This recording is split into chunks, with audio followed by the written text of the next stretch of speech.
जाओ, वो आवाज नहीं है, उसे क्या बोलते हैं हम? वट वृक्ष कर दे जो छोटे से झाड़ को, एक ठोकर में धूल चटा दे पहाड़ को। मोटिवेशन के पावर हाउस जो मुर्दे को भी जिंदा कर दे, और सर संदीप चौधरी कहते हैं हम उस दहाड़ को मैं स्टेज पर बुला रहा हूं। जब वो बोलते हैं तो वो बोलते नहीं, दहाड़ते हैं। जोरदार तालियों के साथ संदीप चौधरी साहब।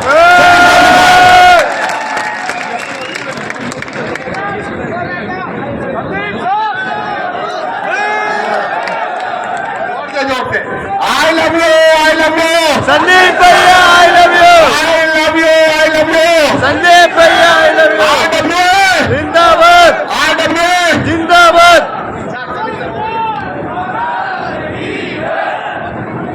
और कैसे हो भाई सभी? पहले तो सभी को बहुत सारा धन्यवाद। मतलब उम्मीद से ज्यादा प्यार यहाँ देखने को हमें मिला। हमें ऐसी उम्मीद नहीं थी कि इतनी ज्यादा संख्या में आप लोग मिलेंगे। तो सबसे पहले बहुत बहुत प्यार आप लोगों को। और मैं बीच में तुम्हें एक छोटी सी चीज और बताना चाहूंगा जो आज तक शायद मैंने अभी तक YouTube पे कभी बताई भी नहीं है, कि यूं तो हम लोग उत्तर प्रदेश जिला बुलंदशहर से हैं, लेकिन मैं तुम्हें बता दूं कि जब हमारे परदादा थे वो भरतपुर राजस्थान से ही थे।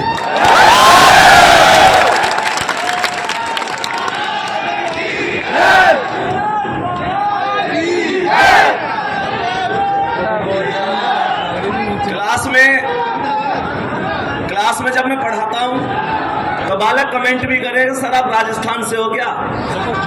तो हल्की सी ट्यून तो मिली जावे। तो बाकी जैसे धर्मेंद्र सर ने कहा था कि भाई पड़ोसी वगैरह पे ज्यादा ध्यान नहीं देना, ये सारी चीजें, तो उनसे तो बस एक बात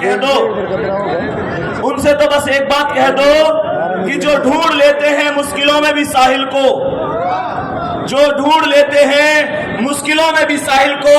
वो कभी सिरफिरी लहरों में खो नहीं सकते। और पड़ोसी तेरा वजूद है क्या, हमें तो सातों समुंदर भी डुबो नहीं सकते। सबसे पहले तो जो चीज आपके अंदर है वो सबसे बड़ी चीज है आत्मविश्वास। जब आपके अंदर आत्मविश्वास है तो दुनिया की कोई ताकत तुम्हें हरा नहीं सकती। रही बात एक दूसरे को गिराने की, तो भाई कोई भी माता पिता या कोई भी पड़ोसी ये नहीं चाहेंगे कि तुम उनकी औलाद से आगे चले जाओ। यहां पर चीजें छीनी जाती हैं, अपने अधिकार मांगे नहीं, छीन लिए जाते हैं। और दूसरी चीज, ये कंपटीशन का क्षेत्र है। मैं अगर आप लोगों से कहूं कि भाई आप लोग अगर मान के चलो 10वीं 12वीं के स्टूडेंट होते, जैसे बहुत सारे बच्चे पूछते हैं सर मेरे इतने नंबर है क्या सिलेक्शन हो जाएगा? अगर आप 10वीं 12वीं के स्टूडेंट होते तो हम आपसे कहते कि हाँ, अगर आपके 33% है तो आपका सिलेक्शन हो जाएगा।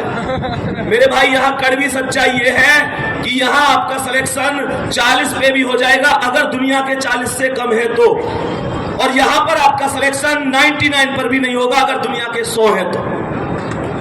डिपेंड करता है कि जिस कंपटीशन में आपने फॉर्म भरा, आपने एग्जाम दिया, आपके साथी विद्यार्थियों ने उसमें कितना स्कोर किया है। मैं बस आपसे एक बात कहूंगा, जब मौका मिला है तो निश्चित रूप से मौका खाली नहीं जाना चाहिए। प्यारे बच्चे, किसी ने कहा है माता ना जनेगी रोज तुम्हें, ये दिन भी रोज नहीं होगा, तलवार उठेगी रोज नहीं, ये रण भी रोज नहीं होगा। मिलती ना जवानी भिक्षा से, तलवार मिली कब मांगे से, प्राणों को त्राण मिला ना कभी, यूं पीठ दिखाकर भागे से। बिन मांगे मोती मिलते हैं, मांगे से भीख नहीं मिलती। मरने को दुनिया मरती है पर रण की मौत नहीं मिलती।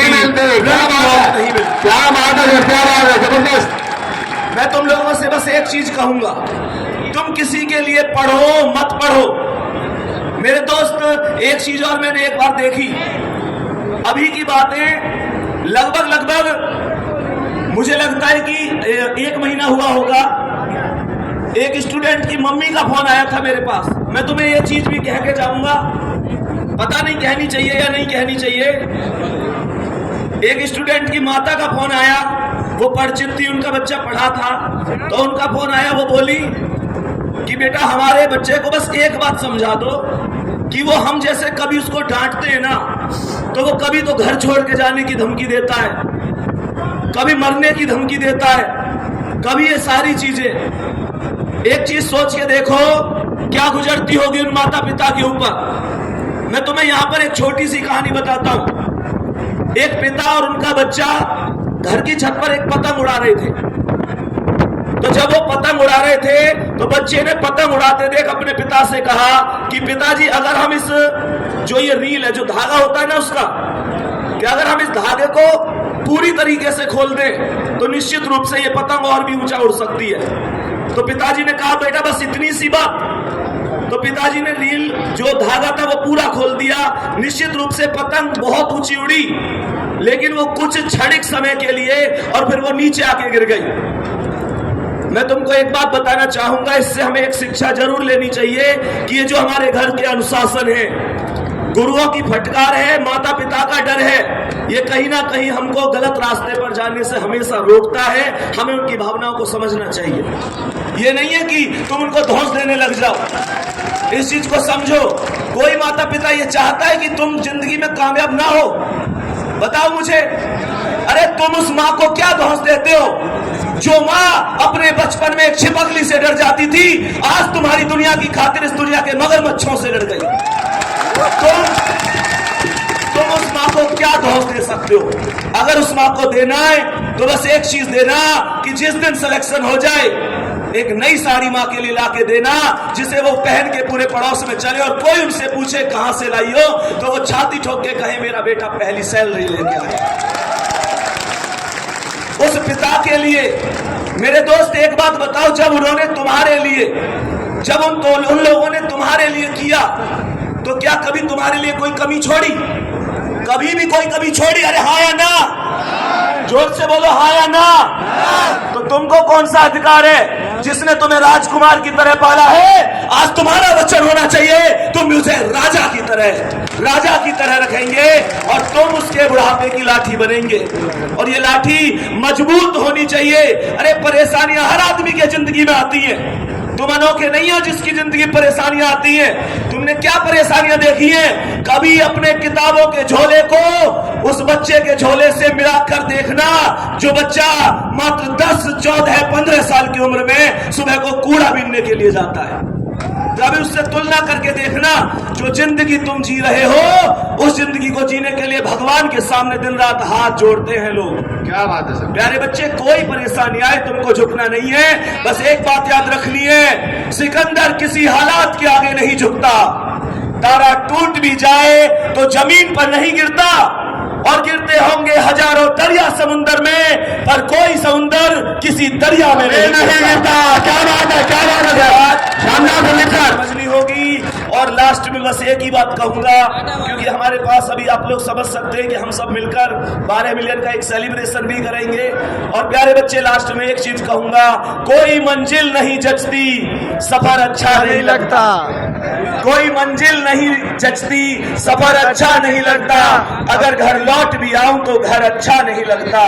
करूं मैं कुछ भी दुनिया को तो सब अच्छा ही लगता है, पर मुझे तेरे बिना वर्दी अब कुछ अच्छा नहीं लगता।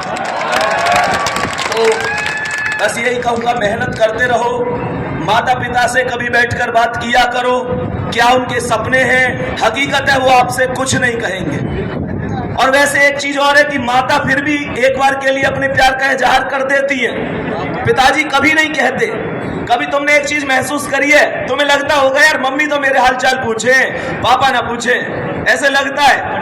वो बहुत कठोर होते हैं, लेकिन अंदर उनके क्या चल रहा होता है वो उनको ही पता है। जब तुम कहीं जा रहे होते हो ना, कभी ऐसे महसूस करिए किसी ने कि तुम कहीं गए हो और तुमसे मम्मी फोन पे बात कर रही है, कभी आवाज आई है पीछे से कि इससे ये पूछ खाना खाया कि नहीं खाया?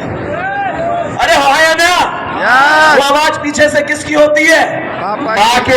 माँ की आवाज होती है और शब्दों को कहलवाने वाले पिताजी होते हैं। क्या बात है मेरे दोस्त, हमारी जिंदगी में माता और पिता से बढ़कर दुनिया की कोई चीज नहीं है।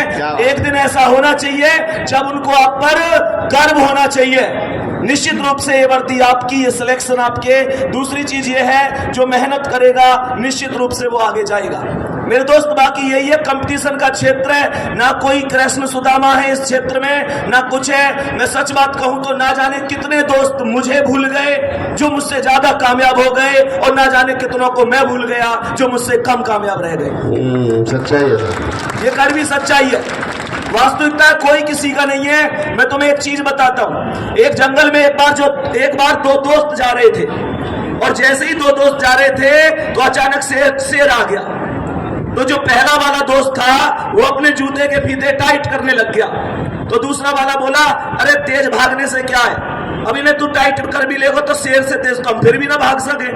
तो उस दोस्त ने कहा, शेर से तेज कौन है भागनो है, वो तो तोते तेज भागनो है ना। क्या इसका मतलब क्या है?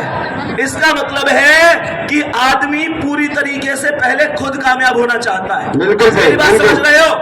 अब तुमको ऐसा लगेगा कि भैया तो स्वार्थ की बात कर रहे हैं, ऐसा लगेगा ना कि भैया तो स्वार्थ की बात कर रहे हैं। मेरे दोस्त, अगर मान के चलो ऑप्शन 2 है तो मैं चाहूंगा मैं भी कामयाब हो जाऊं और अमर सर भी कामयाब हो जाए। लेकिन अगर ऑप्शन 1 है तो मैं बस एक ही बात चाहूंगा, मैं कामयाब हो जाऊं। और इतना स्वार्थ तो तुम्हें लेना ही पड़ेगा, क्योंकि अमर सर की क्या गारंटी है कल कामयाब हो गए ये मुझे ना भूले तो। इस बात को समझो, ये वास्तविकता है। ठीक है, जय हिंद, जय भारत। संदीप जिंदाबाद। I love you, I love you Sandeep भैया आई लव यू। RW, जिंदाबाद। RW। जिंदाबाद। बच्चों लिटरली यकीन जानो, राजस्थान आना, मैं भैया आपसे रिक्वेस्ट है, ये बच्चे आपको बुके देंगे बाद में, तो आप स्वीकार जरूर करिएगा, स्वीकार जरूर। ये बहुत देर से वेट कर रहे हैं, हाँ मैं बिल्कुल करवाऊंगा, मैं बिल्कुल। बच्चे 2 मिनट